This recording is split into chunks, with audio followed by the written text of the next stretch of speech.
What's the meaning of cash?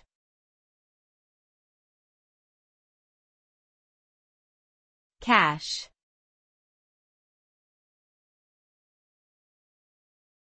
Cash.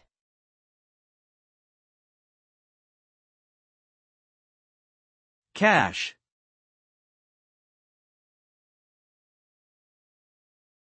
Cash.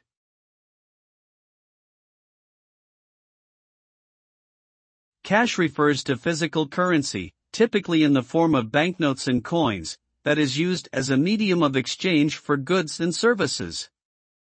Unlike digital payment methods, cash transactions are anonymous and do not leave any electronic record.